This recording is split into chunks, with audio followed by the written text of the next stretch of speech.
If, then, by means of that which is by nature first and that which follows from it, each of the points investigated has been proved, it is very evident that the resurrection of dissolved bodies is a work which the Creator can perform,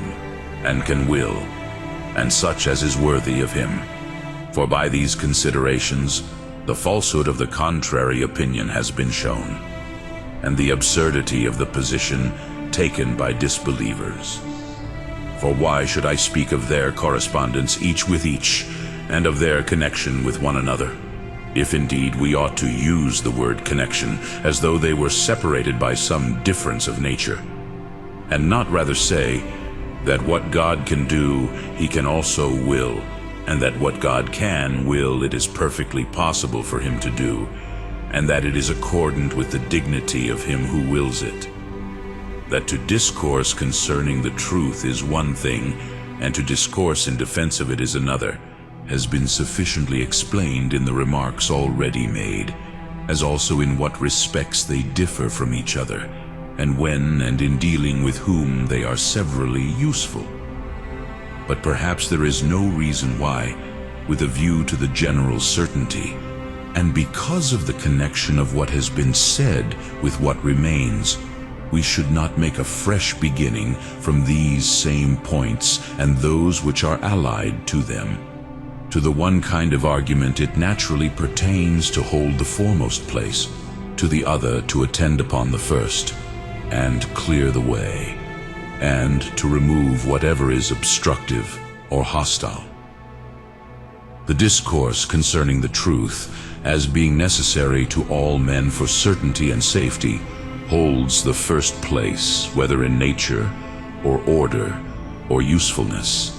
In nature, as furnishing the knowledge of the subject. In order, as being in those things and along with those things which it informs us of. In usefulness, as being a guarantee of certainty and safety to those who become acquainted with it. The discourse in defense of the truth is inferior in nature and force, for the refutation of falsehood is less important than the establishment of truth, and second in order,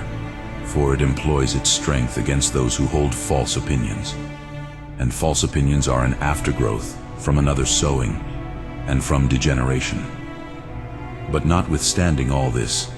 it is often placed first, and sometimes is found more useful because it removes and clears away before hand the disbelief which disquiets some minds, and the doubt or false opinion of such as have but recently come over.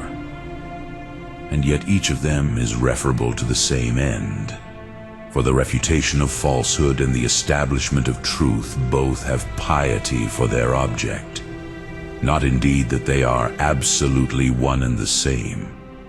but the one is necessary, as I have said, to all who believe, and to those who are concerned about the truth and their own salvation. But the other proves to be more useful on some occasions, and to some persons, and in dealing with some. Thus much by way of recapitulation, to recall what has been already said, we must now pass on to what we proposed, and show the truth of the doctrine concerning the resurrection, both from the cause itself, according to which, and on account of which, the first man and his posterity were created,